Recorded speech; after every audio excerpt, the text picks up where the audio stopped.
You've moved already. Mhm.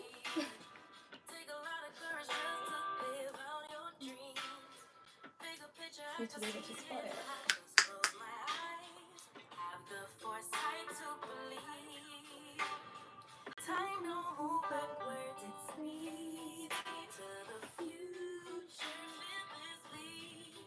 Eh,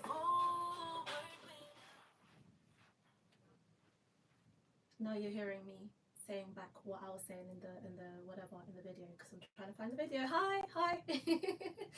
Hi, welcome to today's live. My name is Sylvia. I'm visually impaired and I'm a mom and I'm a bunch of things and I'm living my best life and I'm taking you guys along with me. Welcome to what is it, day 12 of the Live a Little challenge, which is where I go live every single day for 100 days. Okay, so far I've done day 12.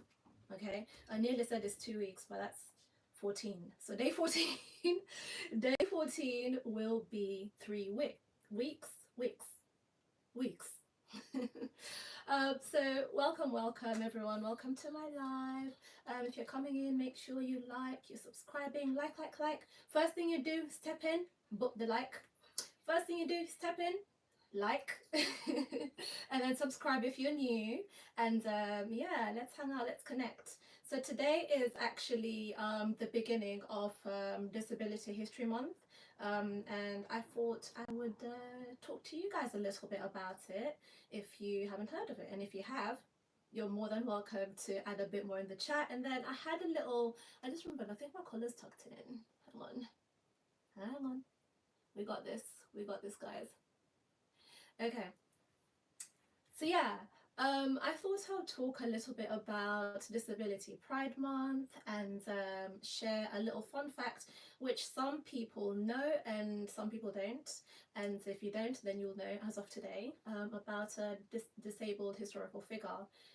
If I can just find my notes, and then after all that, as usual, every day we do our daily affirmation.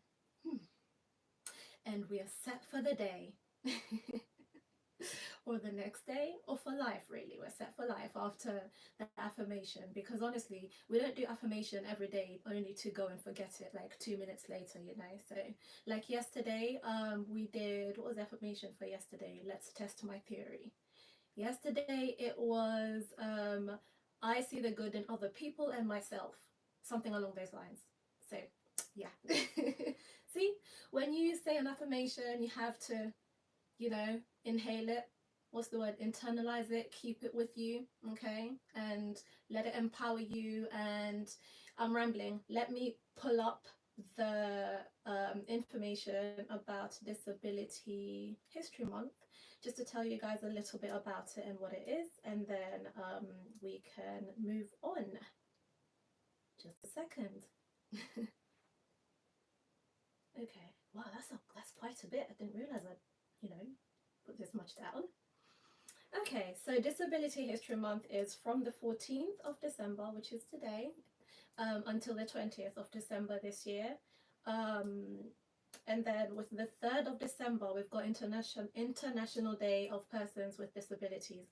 By the way, guys, since I'm visually impaired, I need to show you how I use my phone, which I do every day. Not sure where the camera is. I think it's about here. So hopefully you can see it. So that's how my phone looks. It's zoomed in, and that's how I'm reading everything that I've got on my phone, my notes, how I can then maybe check in with the chat a bit later on, that sort of thing. So yeah, on to what Disability History Month is. If you, by the way, if you haven't heard of it, just let me know in the chat below. Have you heard of Disability History Month? Have you heard it mentioned anywhere? Have you seen any, I don't know, media companies talk about it? Any businesses, organizations, anything at all? Have you heard it anywhere, like even medical places? Because honestly, I hadn't until I would say maybe like 2-3 years ago. So you know, you live and you learn. And that's why I'm always saying, like, when I learn something, I come on here, run, sprint, okay, real quick to tell you guys about it, because some things you don't learn until you come across it. So yeah, so here we are, Disability History Month in the UK. in 2024 will take place from. I've already told you when it takes place. And the theme this year is disability, livelihood, and employment. Very important, which I will get into a little bit. Like I saw a fact, a statistics rather, stats somewhere that just, what is it, 20% or 25%? Don't quote me actually, I'll have to put it in the description to confirm the numbers, but it's either 20 or 25% of the working age blind population is employed only. So all the rest of them, or us, what is happening with 80%? Why are people not being employed? And that is obviously because of accessibility issues and just, I guess, organizations understanding how they can make work accessible, how they can make adaptations, even just knowing that somebody can do a certain job, you know, just being aware of that. So that's why I'm always out here shouting at the top of the rooftops, like, hey, there are so many things we can do. You just have to make a couple changes and we're good to go. So yeah, Disability History Month aims to raise awareness of the unequal position of disabled people in society, highlight the historical roots of inequality, raise awareness of the importance of the social model of disability. The social model of disability. Sometimes I try to speak too quickly and then just I eat my words, or my words eat me, whichever way around that is. The social model of disability is basically like how disability is not, I'm not disabled because I'm disabled or medically disabled. It's society that disables me. So if, for example, if I knew for a fact when I go to, like today, right? Today I had a doctor's appointment, okay? And that's the thing as well, like, you know what, let me not talk about too many things at the same time. But I went to my doctor's appointment, and if I was sure that if I went there, that there'll be someone on hand, because it's a building I'm not used to assist me, to guide me, to, you know, help me out around the building. Or if I knew for sure that there were certain features in place, I would, like, if I'm for certain, because it's never guaranteed, like it literally depends on where you're going, then I'd be more comfortable going there. But I wasn't sure. So every time I go somewhere, I'm panicking, I'm worried, I'm planning ahead, I'm, you know, worried. Like, I'm gonna get lost. Am I gonna get lost? I'm gonna need some help. Who's gonna help me? So like, just checking for lipstick. So like, today I went to the appointment and I found my way only by asking, I guess, people as I went along to help me to find where I'm going. So like getting into the lift, someone showed me where it is, but I can't be like, okay, now can you take me? Because that's not their job. They're just a person there. So a person got into the lift with me and I was like, would you mind helping me figure out which numbers are where? Like, because I don't know where the numbers are. Because initially I got into the lift and then I went back out like, oh, I don't want to get stuck in the lift and I don't know where the buttons are. Couldn't find the buttons, so I didn't know how to press which floor, and just little things like that. I think we don't really think about, or people don't really think about, until you are in the shoes of someone like me, or someone maybe in a wheelchair, whatever their situation might be. So yeah, if I knew for a fact, if I walk in, someone's going to be on hand, they're going to kind of help me, to guide me so I'm more comfortable in the building. They'll show me around. They don't have to go with me everywhere all the time. Literally just show me 1, 2, 3 things and I'm okay. So like the person who showed me the buttons, I was like, okay, now I'm fine. I know what button to press. I know where the button is. So I was fine. Like when I was leaving, I knew my way out. I could go into the lift all by myself. I could press the button that I knew I needed to press and I was out.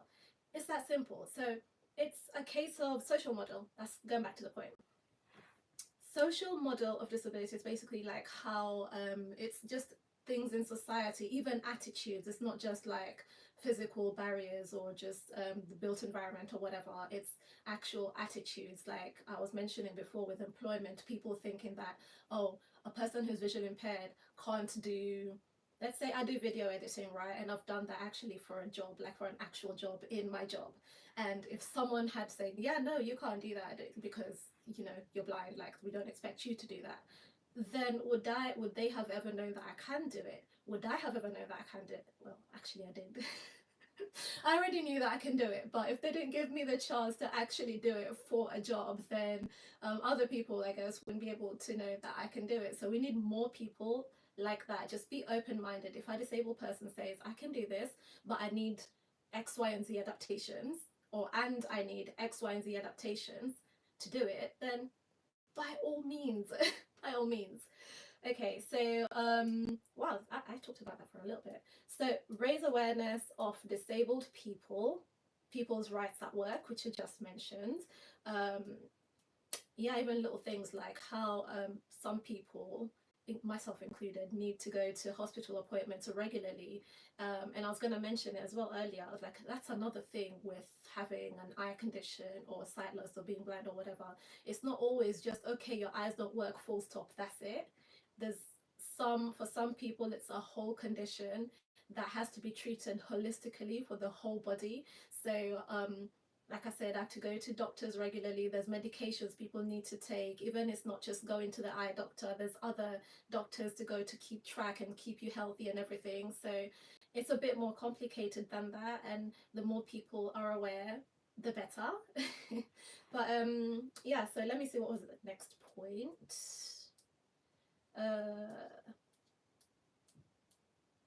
No, not that, not that. Hang on. Sorry, bear with me just a moment.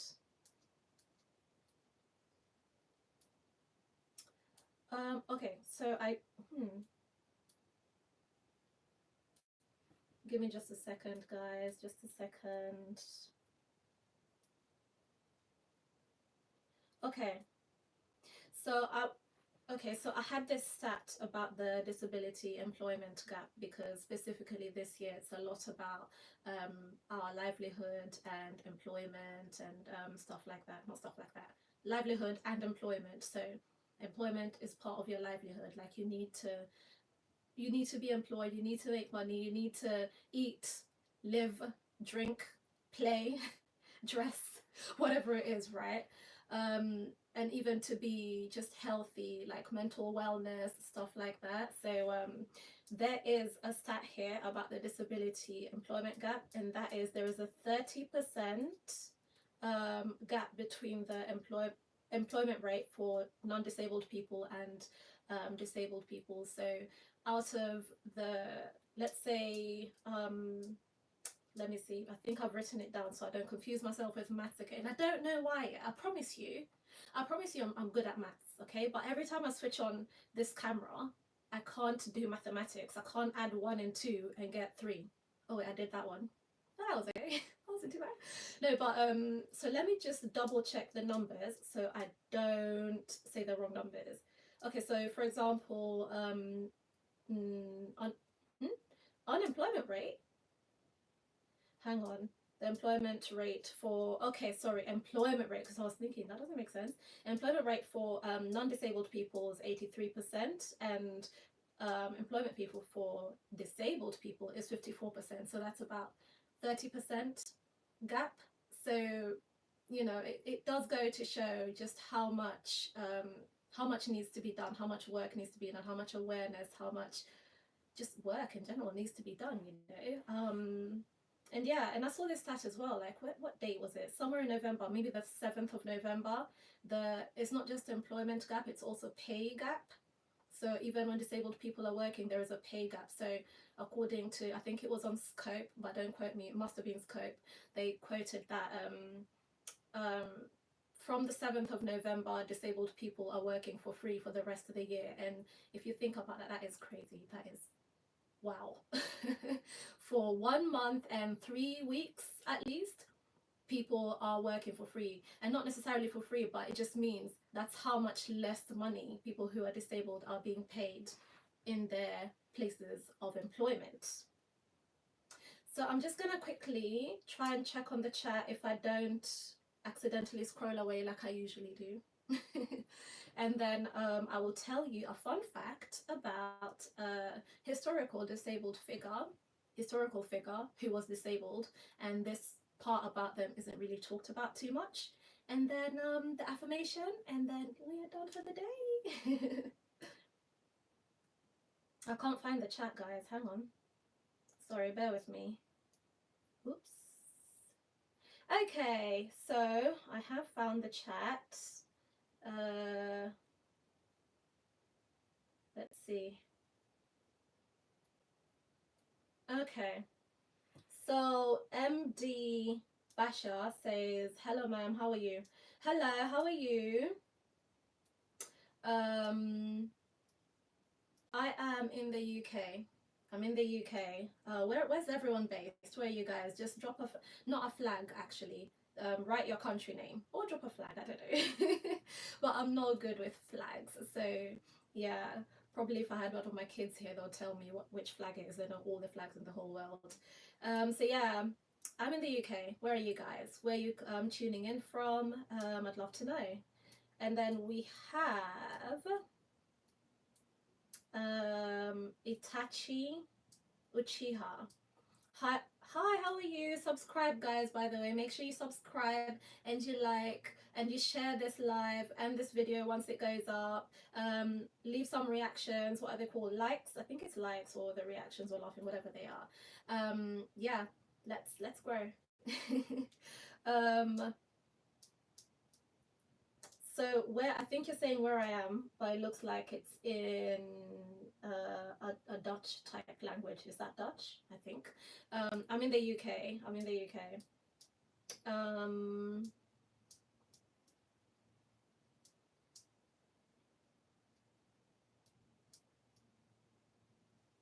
huh?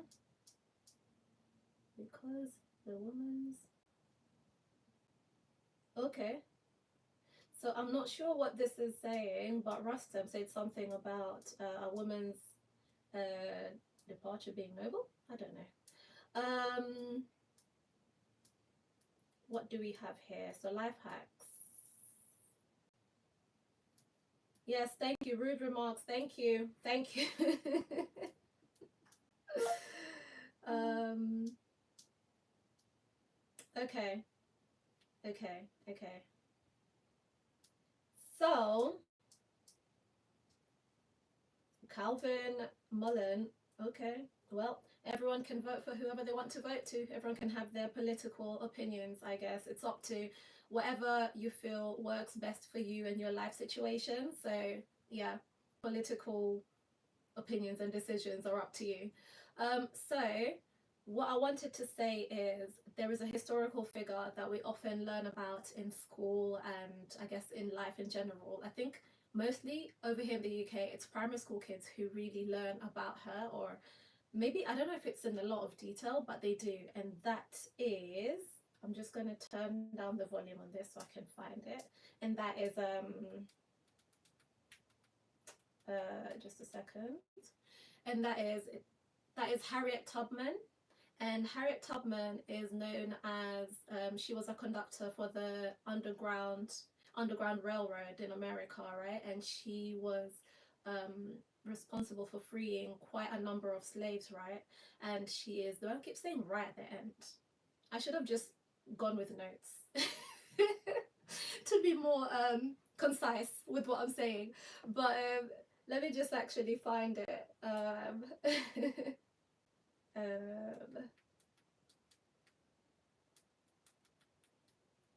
Okay, so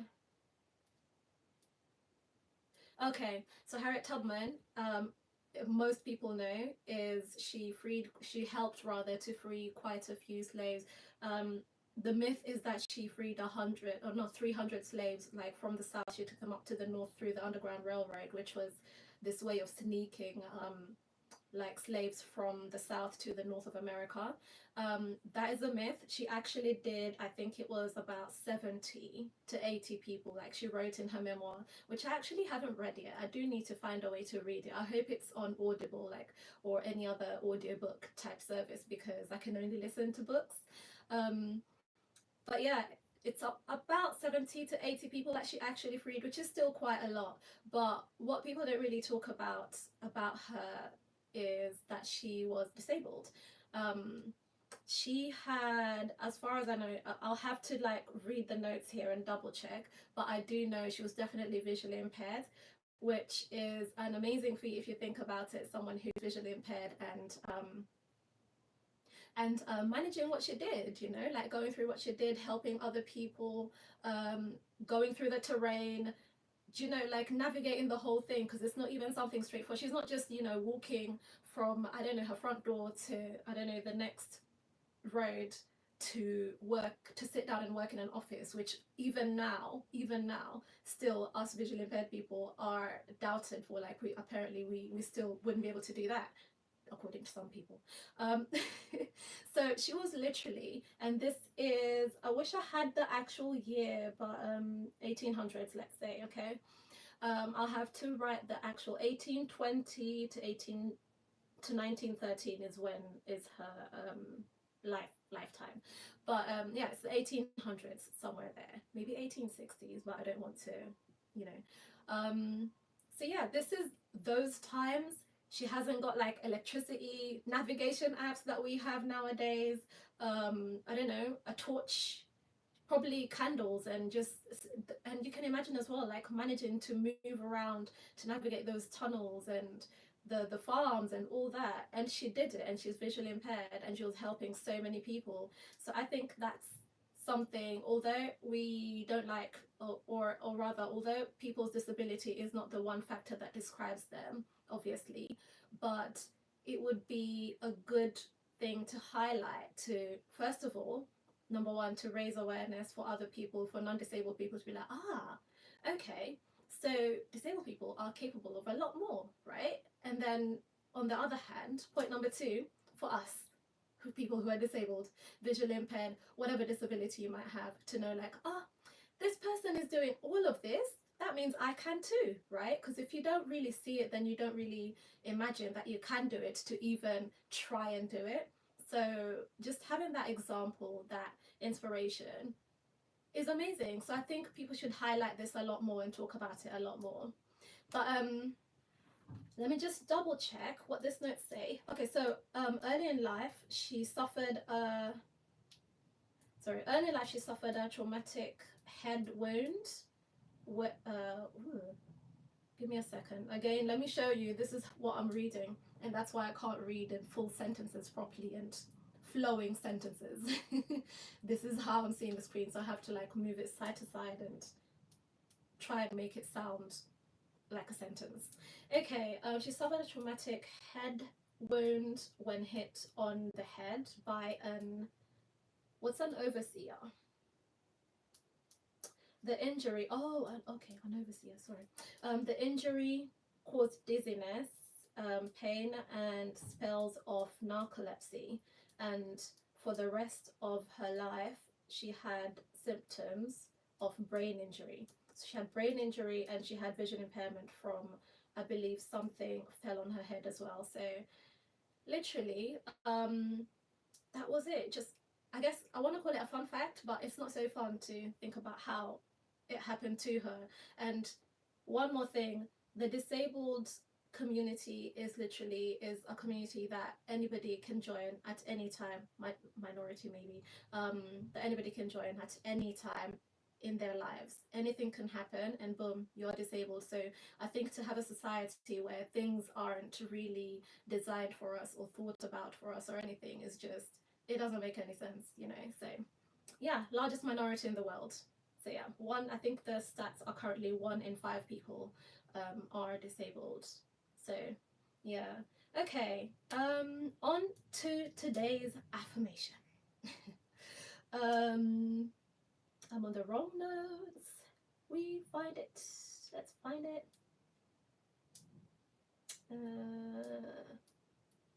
Okay, here we go. So today's affirmation is, I am self-sufficient, creative, and resilient.